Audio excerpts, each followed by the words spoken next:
prensa con Gustavo Alegret. Comienza Club de Prensa desde Washington.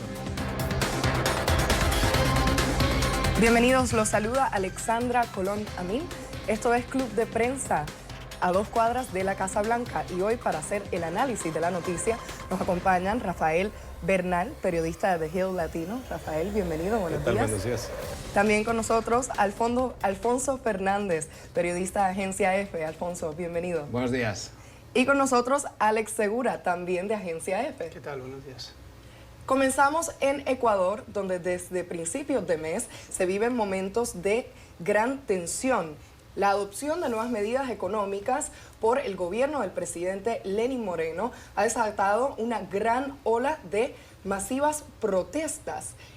Incluso estas protestas han llevado a que el gobierno cambie su sede temporalmente de Quito a Guayaquil.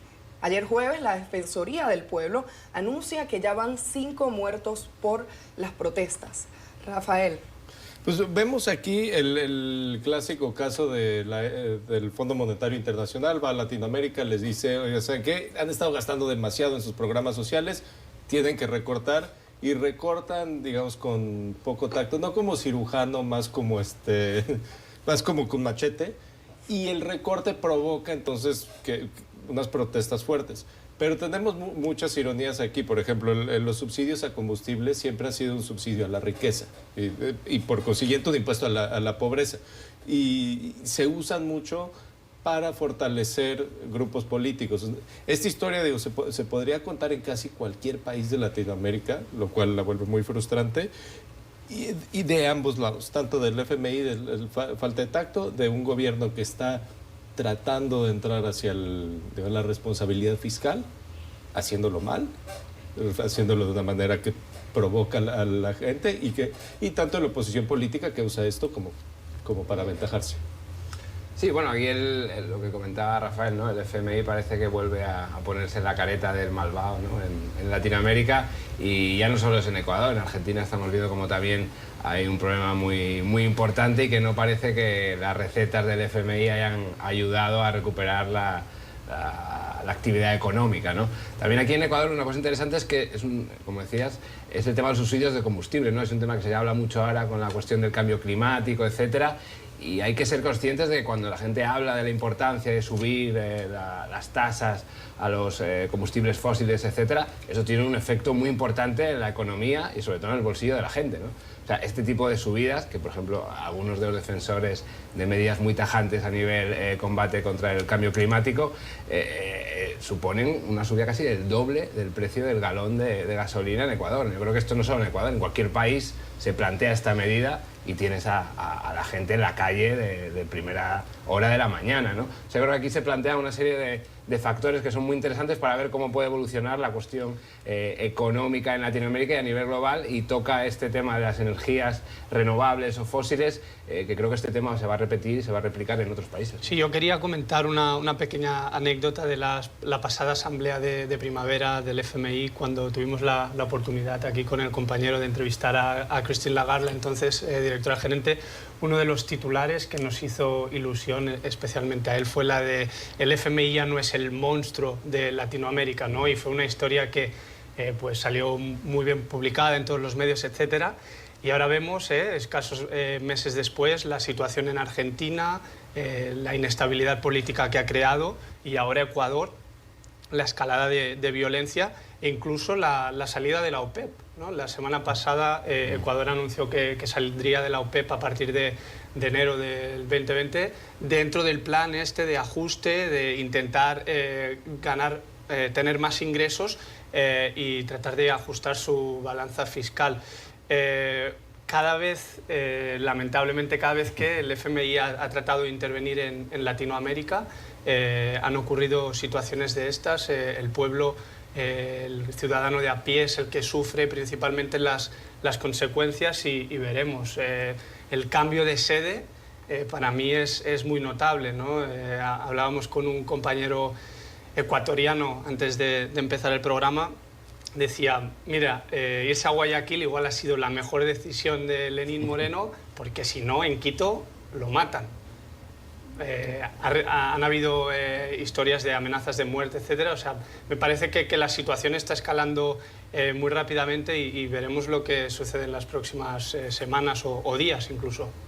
Menciona dos cosas muy importantes que quiero abordar individualmente. Uno es lo que sufre el pueblo, este caos que se ha desenvuelto, toda esta violencia, y lo otro son los efectos económicos de lo que está pasando ahora mismo en el país. Hablemos de las víctimas. ¿Qué sabemos de ellos? Porque aquí hay un panorama interesante, que es que el gobierno, la ministra de Gobierno ecuatoriana, María Paula Romo, señala que ninguna persona, ninguna de las víctimas ha muerto en enfrentamientos con la policía. Sin embargo, las organizaciones indígenas que lideran este movimiento dicen lo contrario, ¿no? Y tenemos a un presidente, Lenín Moreno, que recientemente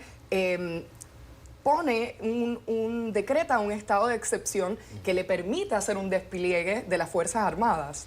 Esta historia también la hemos oído antes y es otra vez muy clásico. Obviamente el Estado dice: nosotros no matamos a los que se murieron en las protestas, es culpa de quien elevó el nivel de violencia. Se cruzan culpas básicamente, pero finalmente sí hay una corresponsabilidad que generalmente las víctimas no comparten. Las comparte el Estado, la comparten los opositores políticos que tratan de usar estos movimientos para desestabilizar el Estado, generalmente pues, tratando de obtener poder político ellos mismos, ¿no? Puede haber muchas razones muchas otras razones por cuales lo hacen, pero los que están en la calle generalmente son gente que o les dan alguna prebenda breve o los convencen de alguna manera que salgan a protestar.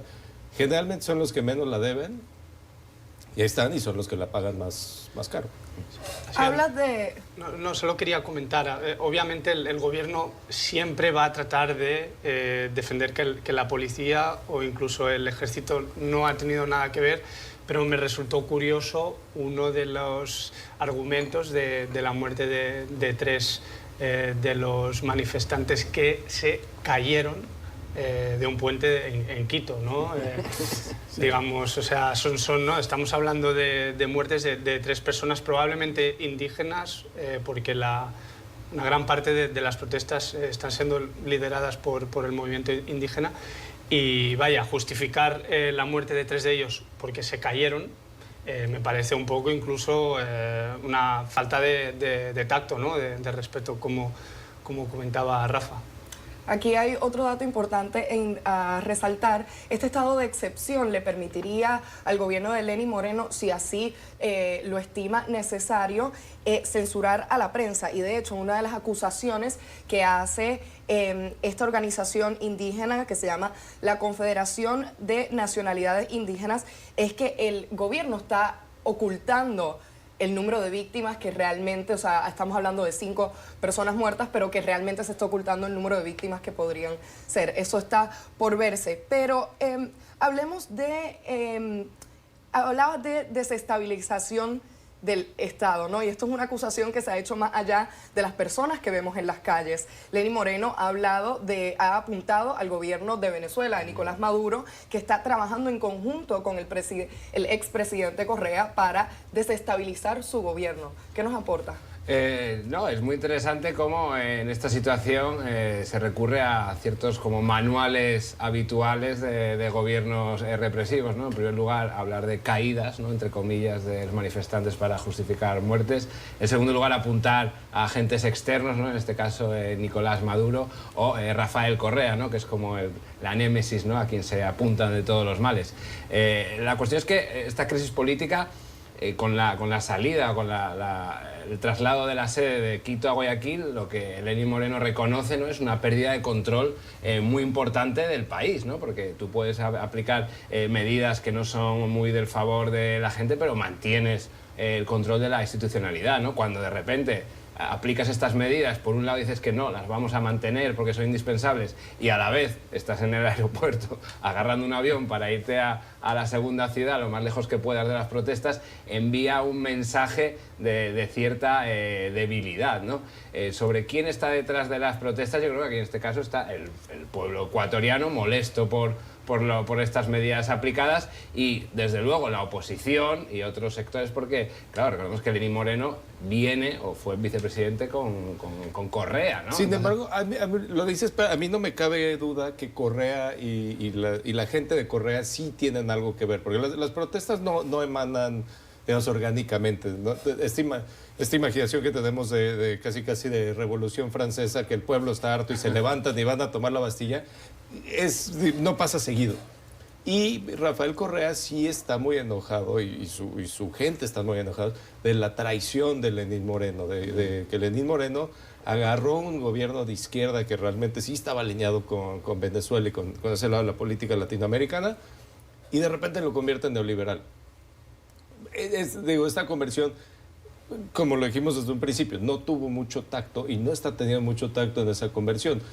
Sí necesita mejorar sus índices financieros, necesita reducir la adicción al petróleo, tanto por razones financieras como por razones ambientales, como bien decías. Todo eso es cierto, no lo está haciendo muy bien y sí existe, digamos, si no hay una influencia de la oposición política dentro de Ecuador y por consiguiente de aliados de Venezuela dentro del país, si hay influencia directa de Venezuela o no, pues no lo sabemos, obviamente. Si lo supiéramos estaría en el encabezado. Pero si no existe eso, bueno, sí, yo pierdo una apuesta fuerte. O sea, ¿cuánto quieres apostar a que sí hay? No, otra cosa importante es, vemos que Venezuela ha salido, ¿no?, en las conversaciones sobre apuntando culpables. Es interesante que el resto de los países, Chile, Colombia, fronterizos, no han acabado de dar, o sea, que ha habido pequeños comunicados de respaldo a Lenín Moreno, pero tampoco ha sido un apoyo masivo, ¿no? O sea, yo creo que, por un lado, parece como que Ecuador ha perdido un poco de peso en el tablero suramericano, pero a la vez yo creo que son conscientes de que Lenín Moreno igual tiene menos capital político del que él creía, ¿no? Claro. Y esto también yo creo que se afecta aquí en Washington al FMI, ¿no? Que, como decía Alex, vendió una imagen que ha cambiado, que somos otro FMI, pero los hechos sobre el terreno demuestran que sigue siendo el mismo FMI del pasado, ¿no? Que aplica eso, sí, medidas de leñador en vez de cirujano, ¿no? Yo volviendo al FMI, que lo tenemos aquí al lado, a mí me falta que el FMI salga y oye, diga algo, ¿no? Porque si recordamos un comunicado cuando todo inició, pero estos días se ha mantenido callado. Kristalina Georgieva dio su primer discurso oficial desde que ha tomado el nuevo cargo. Obviamente no se va a referir a Ecuador en su discurso, pero sí podría haber dado algún guiño a Latinoamérica, alguna cuestión. Estos días veremos, ¿no? Con la asamblea anual empieza la semana que viene, nos veremos todos ahí, supongo, y veremos cuál es un poco el paso siguiente del FMI para, por una parte, tomar un poquito de responsabilidad y, por otra, ofrecer soluciones. Por lo menos decir al pueblo: oye, tranquilos, esto sucede así, es la primera fase, va a venir una segunda fase, no sé, algún tipo de comunicado, algún tipo de acercamiento a la población para que entienda que son medidas que quizás son necesarias para reconducir la situación, pero que en el futuro va a ir mejor, no sé. Eso en Latinoamérica creo que siempre ha tenido el FMI una postura que no sé cómo funciona dentro de los pasillos del FMI. Seguramente tienen las mejores intenciones, tienen muy buenos estudios económicos, realmente sí saben de técnica económica, pero desde Latinoamérica la perspectiva siempre ha sido que son muy colonialistas, que tienen esta visión de que llegan y te dicen qué debes de hacer y que si sufres es por tu culpa porque hiciste mal las cosas, para empezar. Y entonces, pues obviamente es muy difícil tomar esa receta. Es como si un doctor llega y le da una medicina, un tratamiento que va a ser difícil, una quimioterapia, y le dicen, ay, y el cáncer es tu culpa, ¿eh? Y pues va a decir uno, pues no, sí, o sea, no se puede. Y entonces sí, la verdad es que el FMI, pues, tal vez sean muy buenos economistas, pero su marketing es muy malo, en la región al menos. Seguiremos siguiéndole la pista a lo que pasa en Ecuador, pero ahora nos vamos a Siria, donde el gobierno turco ha lanzado una ofensiva en contra de las fuerzas kurdas al norte del país. Este hecho ha provocado múltiples denuncias internacionales, pero el presidente turco, Recep Tayyip Erdogan, no se inmuta. Alfonso. Sí, este caso es asombroso, ¿no? Hemos visto cómo de repente Washington, el aliado de los kurdos de décadas, de repente les deja sin red, ¿no? Les deja en caída libre y casi que sin aviso previo. Y todo esto con Erdogan, que no es que se le conozca por sus credibilidades democráticas, ¿no? Y que estaba simplemente aguardando el momento para ir contra los kurdos, que son como su enemigo acérrimo, ¿no? La situación en la frontera entre Turco-Siria es muy complicada y este cambio, digamos, de ritmo en el conflicto en la zona añade aún más complejidad, ¿no? Y también lo que explico un poco aquí en Washington y para Trump es, yo creo que se está empezando a dar cuenta de que es mucho más difícil salir de una guerra que entrar en ella, ¿no? Incluso en el caso de Siria su intervención era muy localizada, con fuerzas especiales, etcétera, pero una vez que entras, ¿no? El conflicto te arrastra y te quedas un poco prendido de estas cuestiones, ¿no? Yo creo que va a ser un problema que vamos a ver cómo evoluciona en las próximas semanas, pero es de las crisis más gordas que yo recuerdo en esa zona, ¿no? Yo siendo un poco menos diplomático que Alfonso, ¿no? Erdogan es un líder autoritario, lo ha demostrado por activa y por pasiva, y lo que es muy sorprendente es que la decisión de esta retirada llega tras una llamada telefónica. Parece ser que el presidente Donald Trump no lo había consultado con los especialistas. Hemos visto senadores que son de su máxima confianza, como Lindsey Graham, por ejemplo, criticar fuertemente la decisión y obviamente pues la oposición lo ha tachado de traición a los kurdos. Por parte de Erdogan la amenaza que ha hecho ha sido bastante clara, lo dijo textualmente: Europa, si os metéis en este lío, abro las puertas, y dijo literalmente 3,6 millones de refugiados, puertas abiertas y mucha suerte, ¿no? Europa parece, sí, se ha posicionado, pero tampoco... es una situación, la verdad, muy complicada a nivel geopolítico, porque realmente los kurdos ¿no? es una pequeña facción que está en la frontera, pero obviamente han habido miles y miles de desplazados, ya se han reportado las primeras víctimas mortales civiles, creo que casi 20, 17 hasta antes de empezar el programa. Y no sé, la situación no tiene muy buena pinta, y con Estados Unidos fuera de la estrategia o del panorama, tiene incluso peor pinta, en mi opinión. Y hay que recordar, la amenaza de Erdogan no ha respondido bien Europa, ha respondido más o menos bien los aliados de Trump, que se enojaron con Trump, pero lo que está amenazando técnicamente el señor él está amenazando un genocidio en su modalidad del desplazamiento forzoso de un grupo grande de personas por su nacionalidad, grupo étnico o lugar de origen. Y lo está amenazando de doble manera. Estos 3.6 millones de sirios que amenaza con mandar a Europa, los amenaza mandar a Europa porque son sirios. Pues no hay otra manera de identificarlos. En la zona fronteriza lo que está tratando de hacer es quitar a los kurdos que viven en esos pueblos para meter a esos sirios, porque él quiere una zona en la frontera turca donde no existan kurdos. Eso es un doble genocidio que lo está diciendo explícitamente el señor que es lo que va a hacer.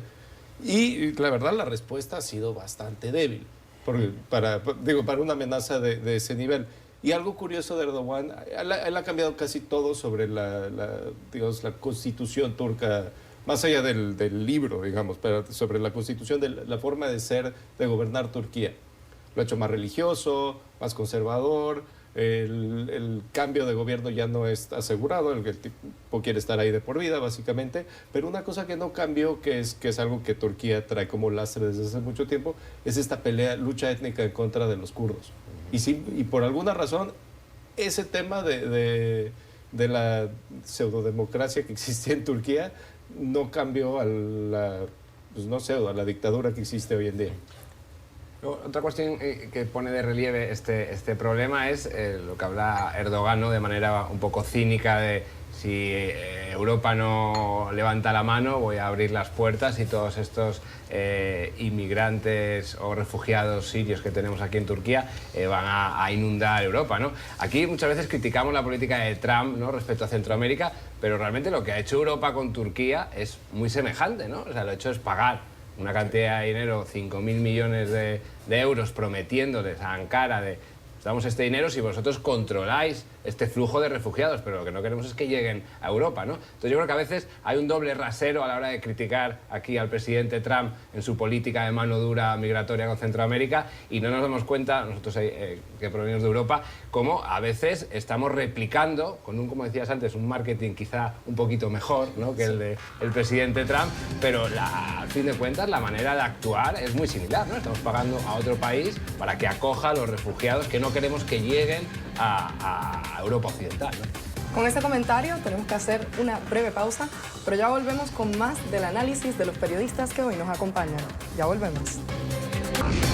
Bienvenidos nuevamente, los saluda Alexandra Colón Amin, en lugar de Gustavo Alegret. Hoy en Club de Prensa nos acompañan Rafael Bernal, Alfonso Fernández y Alex Segura. ¿Qué futuro le depara a Donald Trump? ¿Podrá el presidente salvarse de los esfuerzos de los demócratas de llevarlo a un juicio político? ¿Debería estar preocupado el presidente? Estas son algunas de las preguntas a las que se enfrentan los estadounidenses a medida que aumenta la incertidumbre política aquí en la capital, en Washington. Y son preguntas que hoy retomamos en Club de Prensa con nuestros analistas. Rafael, esto del juicio político parecía hasta hace poco un panorama casi imposible, algo que era un sueño para muchos, y ahora parece que la cosa está cambiando. ¿Cuánto realmente ha cambiado? Sueño o pesadilla, ¿no? Dependiendo de qué lado. La verdad es que cambió mucho, simplemente porque la investigación que se lleva a cabo desde 2016 sobre el financiamiento de la campaña y las potenciales relaciones con el gobierno ruso fue una investigación muy amplia, con muchos matices. Ciertamente hubo comportamiento que, digamos, no es el mejor comportamiento, pero de ahí a que fuera un ilícito o de ahí que llegara al rango de ser políticamente tan tóxico para aprobar la remoción de un presidente, muy difícil saberlo. Y finalmente Trump es un presidente que le da premios a sus aliados y castiga muy fuerte a los que se le voltean. Entonces nadie se le quiere voltear dentro de su partido, obviamente. Pero este es un comportamiento muy particular. Nadie se lo esperaba. Los demócratas no sabían hasta un par de semanas antes que venía algo. Entonces no es realmente, digamos, la narrativa de la cacería de brujas no funciona porque, digo, para los demócratas como que les llega un regalito de Navidad y sorpresa. Debe estar preocupado, no sé si debe estar preocupado, pero sí lo está, y lo vemos en sus tweets. El número de tweets que manda sobre el tema es abrumador hasta para él. Y en las llamadas a Mitch McConnell, el líder de los republicanos en el Senado, aparentemente le está hablando 3 veces a la semana, diciéndole que necesita su lealtad. Nadie pide lealtad, perdón, 3 veces al día, ¿qué digo? 3 veces a la semana, 3 veces al día. 3 veces al día. Nadie le habla a un compañero político 3 veces al día a pedir su lealtad si esa lealtad no está en duda. Exacto, preocupado, quizás no, pero incómodo sí, está muy incómodo. Es normal, estamos ya en ciclo electoral, si es que alguna vez no hay ciclo electoral en Estados Unidos, aunque duren 4 años los periodos en la presidencia. Pero lo que es obvio es que por poco que se pueda, el juicio político va a ir hacia adelante. Van a haber artículos de juicio político redactados por los comités, en este caso el comité judicial, según anunció Pelosi. Y lo que está por ver es en el Senado cuántos republicanos apoyan el juicio, ¿no? el sí al impeachment. Es curioso porque en los últimos días, con toda la cuestión de Siria, como han habido senadores que están que han sido muy afines a Trump en una gran parte de sus decisiones, estamos viendo cómo esa confianza está un poco, hay asperezas, ¿no? Realmente, como decíamos, Lindsey Graham, pero otros, digamos, del sector más conservador del partido, están empezando a estar un poco molestos. Esto no quiere decir para nada que vayan, obviamente, a apoyar un impeachment, pero sí que puede suponer que de cara al ciclo electoral, las personas, digamos, que sean un poco más del lado conservador del partido, no estén tan a favor de Trump. Yo creo que esa, para mí, por lo menos es la clave de todo el juicio político. En mi opinión, tiene que haber algo un poco más grande, a pesar de que la llamada con Vladimir Zelensky, el presidente ucraniano, es evidente que el presidente Trump está tratando de pedir que se investigue a un rival político. Creo que la figura de Trump ha soportado ya tantas cosas que esto obviamente es dudoso, puede ser, como aquí dicen, grounds, ¿no? Como base para empezar un impeachment, pero no creo que los senadores republicanos en el Senado hay 53 senadores republicanos, 47 demócratas, aunque bueno, 2 son independientes, pero siempre están con el caucus demócrata, y hace falta 2/3 del Senado para que efectivamente se lleve a cabo. No creo que suceda, pero sí que veremos algunos senadores, algunos clarísimos, yo creo, como Mitt Romney, ¿no? Que tiene ahí una batalla casi personal, ¿no? con el presidente, pero otros que quizás, por ejemplo, votaron a favor, de hecho votaron en contra de la nominación de Brett Kavanaugh, recuerdo que eran 6 o 7. ¿Sabes? Es una cuestión que de cara al público, de cara a las elecciones, pues no va a ser favorable. También es verdad, el otro día hablábamos de algunos demócratas, digamos, más moderados, como Joe Manchin, ¿no? que es de una zona pro-Trump, que quizás si él votase a favor del impeachment, del juicio político, en su estado su figura se vería afectada y quizás perdería. Digamos, es un juego de ajedrez, pero realmente no veo plausible que ocurra por la parte del Senado. Aquí hay un dato interesante. A ver, una es la batalla del Senado, si se consiguen suficientes votos para llevar adelante este juicio político, pero la otra es de cara a las elecciones, de cara al público, como mencionabas, cómo ha cambiado lo que opina el público estadounidense sobre la posibilidad de un juicio político, ¿no? Una encuesta revelaba que incluso personas que se identifican con el Partido Republicano ha aumentado significativamente las personas que apoyarían un juicio político o que apoyarían un juicio político y estarían a favor de que saquen a Donald Trump de cualquier manera. Entonces, también vemos un cambio en la manera en que los estadounidenses están viendo este proceso. Sí, como bien comentabas, aquí está el corto plazo, ¿no? Que es la posibilidad de este impeachment, este juicio político y cómo se desenvuelve, aunque siempre hay que recordar que la gente parece que se concentra mucho en lo de juicio y muy poco en lo de político, ¿no? Entonces yo creo que aquí la clave es la parte política y ahí, como decía Alex, no creo que los senadores republicanos entreguen a los demócratas la presidencia tan fácilmente, ¿no? Otra cuestión es cómo se desenvuelve esto de cara al próximo año en elecciones presidenciales, ¿no? Yo creo que los demócratas, la propia Pelosi, fue muy cauta, ¿no? Durante meses tratando de no llevar al partido hasta este punto, ¿no? Pero en las últimas semanas se ha visto un poco arrastrada, ¿no? Por la ola de indignación de los demócratas y ha dicho, bueno, quizá los cálculos políticos no están de nuestro lado, pero no nos queda otra opción que llevar esto hasta sus últimas consecuencias, ¿no? Yo creo que Trump, en este sentido, si bien se le ve incómodo y preocupado, yo creo que lo va a utilizar a su favor, ¿no? Porque esto claramente es...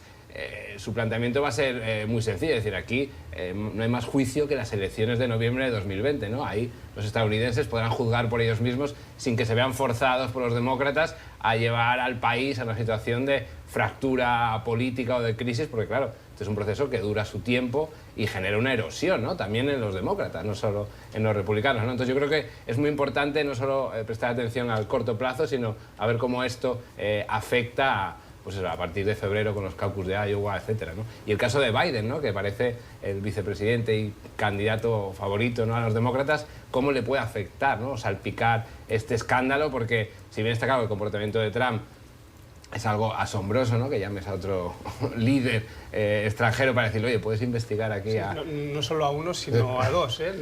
Sí, sí. ¿Verdad? Sí, va a parecer que China que le pidió a China ahí... También, sí, sí, sí. Pero que la cuestión es que el comportamiento del hijo de Biden también ha generado bastantes sospechas, ¿no? Entonces, dentro del ala demócrata, como los votantes demócratas pueden decir, quizá Biden no es nuestro candidato y lleven la contienda más hacia otros, ¿no? Y ese es un tema curioso porque Biden lo que quería era quitar la atención sobre su edad, porque todo el mundo está hablando sobre su edad, si ya se le está patinando un poquito, ¿no?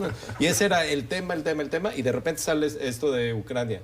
Y ahora están hablando sobre su corrupción, o bueno, sobre la corrupción que acusa a Donald Trump, pero en vez de quitarse el problema, se puso otro y sí está bajando en las encuestas. Pasamos a otras noticias porque aunque pareciera que esto del juicio político domina todo, siguen pasando otras cosas. Esta sobre un tema que no ha dejado de acaparar titulares, la migración. Cientos de migrantes el pasado jueves acamparon en un puente que conecta con Brownsville, Texas, un puente internacional. Estos son migrantes de Centroamérica y de otras partes que esperan en suelo mexicano a que las autoridades estadounidenses procesen sus peticiones de asilo. Alex, ¿qué nos aportas de este tema? Sí, pues la zona ahí entre Matamoros y Brownsville, que yo cuando estuve mi etapa en Texas con F, tuve la ocasión de ir al puente y de ver la situación en varios de los puertos. Realmente cuando tú ves, a mí me pasó en el caso de los cubanos que quedaron varados, no sé si os acordáis, justo al final de la presidencia de Obama. Cuando tú vas ahí y ves madres y niños pequeños que llevan semanas, incluso meses, atravesando no solo México, sino Centroamérica, dependiendo también a alguno que llegaba de Sudamérica. Es gente que lleva meses intentando llegar aquí para buscar un futuro mejor. Realmente la historia típica, cuando tú te sientas a hablar con uno de estos migrantes, es, mira, yo estaba en El Salvador, yo estaba en Nicaragua y realmente temía por la vida de, no solo mía, sino la de mis hijos. ¿Qué voy a hacer? ¿Qué voy a hacer? Me voy al país más seguro, teóricamente, o entre Canadá y Estados Unidos, ¿no?, pero más seguro del continente, donde hay más oportunidades laborales, donde puedo encontrar un futuro mejor para mi familia. Estas imágenes de la gente ahí tumbada en los puentes realmente es desoladora. Entiendo que a nivel migratorio, a nivel de política migratoria, es complicado tener unas puertas abiertas, open borders, como dice Trump sobre la política de los demócratas en este sentido, pero lo que sí que es verdad es que se tiene que diferenciar los casos.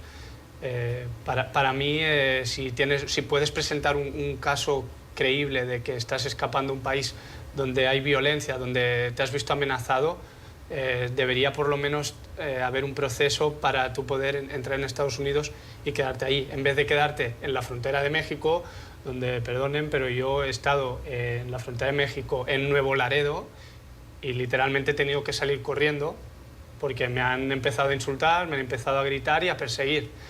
O sea, no es cómodo y yo, bueno, por lo menos soy un chico joven que puedo correr y ya está, y me voy al lado americano porque tengo el visado.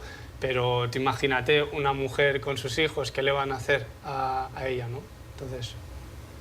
Aquí hay esto lo hemos visto antes, pero aquí hay una diferencia, ¿no? No es un intento de cruce, es como decías, Alex, se trata de personas que están desesperadas. La decisión de emigrar es una decisión difícil. Están buscando sobrevivir realmente. Y lo hemos visto antes, intentos de cruces forzados en esta desesperación. Pero esto es diferente, Alfonso, lo que vimos el jueves. Sí, pero yo creo que se trata de una cuestión de que los migrantes no tienen dónde ir, ¿no? O sea, una cuestión de el objetivo de llegar a Estados Unidos, de repente por el nuevo cambio en la administración y el endurecimiento de las políticas se ven incapacitados para poder acceder o incluso a solicitar los trámites más sencillos y obviamente no van a regresar a Honduras después de haber hecho un trayecto, como decía Alex, complicadísimo, en muchos casos con niños huyendo de la violencia, ¿no? Esto lo que pasa es que es un síntoma clarísimo que hay un problema muy importante en la región de falta de oportunidades económicas y de creciente violencia, ¿no? Por eso llama la atención y es un poco surrealista, incluso escandaloso, ¿no?, estos acuerdos firmados por Washington con Guatemala, Honduras y El Salvador cerca de supuestos tercer país seguro, ¿no? O sea, están escapando de todos esos países y tienes la mala baba de ya considerarles que son países seguros, ¿no? Yo entiendo que también la situación de los gobiernos de estos países es muy complicada porque tienen una institucionalidad muy fracturada, problemas de violencia muy serios, pero la única salida es un poco actuar y contener un poco la hemorragia, ¿no?, y dar alguna oportunidad. Estados Unidos está hablando de la primera economía del mundo, ¿no? Si eres incapaz de dar una salida o un asilo mínimamente estable a estas familias que huyen despavoridas de la violencia, quizás no tengas capacidad para liderar o considerarte como el líder de las democracias libres del mundo, ¿no? Con ese comentario vamos a hacer una breve pausa, pero no se vaya, ya volvemos con más de Club de Prensa. Bienvenidos nuevamente, los saluda Alexandra Colonamil en lugar de Gustavo Alegret. Esto es Club de Prensa y hoy nos acompañan Rafael Bernal, Alfonso Fernández y Alex Segura. El pasado 30 de septiembre, el presidente de Perú, Martín Vizcarra, disolvió el Congreso y convocó a elecciones anticipadas. Esto es una medida que, por supuesto, sus opositores critican. Ha habido mucha resistencia y ha profundizado la crisis política en la que se ha visto sumida el Perú desde 2017. Y sin embargo, pareciera ser que en medio de todo este caos, el presidente Martín Vizcarra saldrá ileso. Sí, paradójicamente su gran acierto parece haber sido cerrar el Parlamento, ¿no? Esto nos habla un poco del descrédito que hay en Perú respecto especialmente a la política, pero especialmente a los legisladores, ¿no? Entonces parece que Vizcarra, su gestión pasará a la historia por haber sido capaz de cerrar las puertas a todos esos legisladores que nadie tiene muy claro qué hacen o a qué se dedican, más allá de asuntos de corrupción de uno y otro lado, y tratar un poco de ver si borrón y cuenta nueva, ¿no? Consultarle a los peruanos el próximo año, vamos a escoger a los nuevos legisladores y a ver si de esta se puede lograr una institucionalidad un poco más fuerte, ¿no? Porque, como bien decías, desde 2017 Perú vive una situación de crisis o pseudocrisis importante, ¿no? Con el anterior presidente que salió escaldado por cuestiones de corrupción y otros casos, ¿no?, como el suicidio de Alan García, etcétera, que arroja más sombras que luces sobre la política peruana, ¿no? Sí, es interesante. El poder legislativo en Perú está controlado por el fujimorismo, digamos, el conservadurismo, neoliberalismo económico, y Vizcarra llega y dice, oye, aquí basta de tonterías, vamos a disolver las Cortes y vamos a convocar elecciones. Hay un debate sobre la constitucionalidad de esta decisión. Vizcarra obviamente defiende que emana de sus poderes, pero la oposición ya ha avisado que va a presentar una demanda al Tribunal Constitucional peruano. Que queda por ver obviamente la decisión, pero lo que sí que es verdad es que la popularidad de Vizcarra ha subido, ha alcanzado, según encuestas, un 82% de aceptación. Algo no visto. Algo no visto, ¿no? Entonces, bueno, parece, si no hacemos caso a las encuestas políticas, que ya aquí en Estados Unidos, por ejemplo, hemos visto que a veces no funcionan muy bien, pero vemos que vamos, el pueblo está de acuerdo con Vizcarra. Es un experimento interesante sobre el régimen semiparlamentario que tiene Perú, algo, digamos, único en América Latina. Y América Latina en general los países no han sido muy buenos para, digamos, sobrevivir la inestabilidad política. Si Perú lo logra y mantiene su democracia, que bueno, todavía no sabemos si llega a ese final, van a ser un argumento fuerte para esta disminución del presidencialismo latinoamericano que realmente ha dañado en otras partes del continente. Es el análisis de los periodistas que hoy nos acompañan. No se vaya, vamos a hacer una breve pausa, pero ya volvemos. Bienvenidos nuevamente. Hoy la Real Academia de las Ciencias en Suecia anunció el ganador oficial del galardón, o uno de los más codiciados, el Premio Nobel de la Paz. Esto, por supuesto, es un galardón que se da todos los años a personas que contribuyen a la paz mundial. Y Rafael ha estado estudiándose a este premiado. Cuéntanos. Hay un acercamiento especial entre Etiopía y México que tiene que ver con el colonialismo de los 30s. Y me puse a estudiar a este tipo y es un tipo interesante, tiene 43 años, ha tendido muchos puentes. Es de papá musulmán que tenía varias esposas, es de mamá cristiana.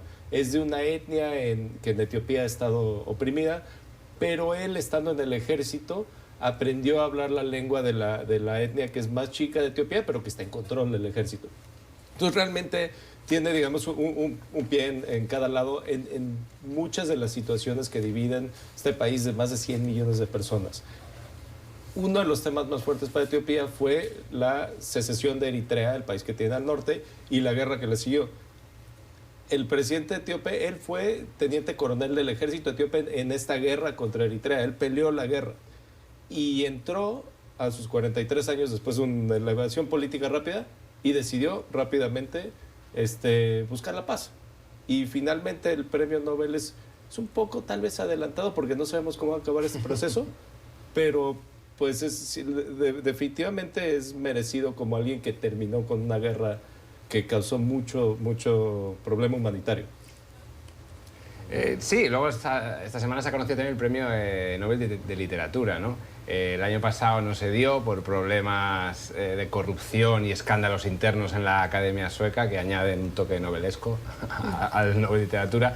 Pero en este año se les ha dado a la polaca Olga Tokarczuk y al austriaco Peter Hanke, ¿no? Simplemente parece ser que el Nobel tiene un problema a la hora de dar este premio a autores no europeos o no norteamericanos, ¿no? Yo creo que este es un nuevo caso en el que había una serie de candidatos tanto de países árabes o incluso latinoamericanos o asiáticos que una vez más parece que la Academia Sueca ha dejado pasar esta oportunidad y se ha vuelto a concentrar en Europa como el referente del canon literario, ¿no?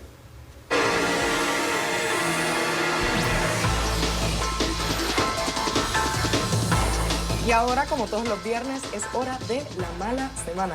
Alex, ¿a quién se la dedicas? Bueno, yo a Lenín Moreno. Es evidente que la situación por la que está pasando quizás es la más, digamos, en este continente, en América, la más fuerte, ¿no? A nivel de presidencia, tener que cambiar simplemente ya con el cambio de sede del gobierno, eso me parece lo suficientemente importante como para otorgarle este premio, si queremos llamarle. Yo diría los kurdos, ¿no? Esta semana han visto como su gran aliado Washington miraba para otro lado y, como decíamos antes, ¿no? Les dejaba a solas frente a la maquinaria turca del presidente Erdogan, ¿no? Y su animadversión histórica con ellos. Y a Rudy Giuliani, el abogado del presidente Trump y ex alcalde de Nueva York, lo agarraron en varias mentiras en su defensa del presidente Trump. Se ha visto mal en los medios y el presidente Trump lo negó un par de veces, negó a su propio abogado y luego resulta que a dos de sus asociados los arrestan en el aeropuerto de Washington con boletos de un camino hacia Ucrania. Está golpeado, pero no está noqueado, pero esta semana no le fue bien. Esa es la mala semana. A ustedes les deseamos un feliz fin de semana. Agradecemos la participación de los periodistas Rafael Bernal, Alfonso Fernández y Alex Segura. Y agradecemos su sintonía. Muchas gracias nuevamente. Soy Alexandra Colonamil en lugar de Gustavo Alegret y hasta una próxima ocasión.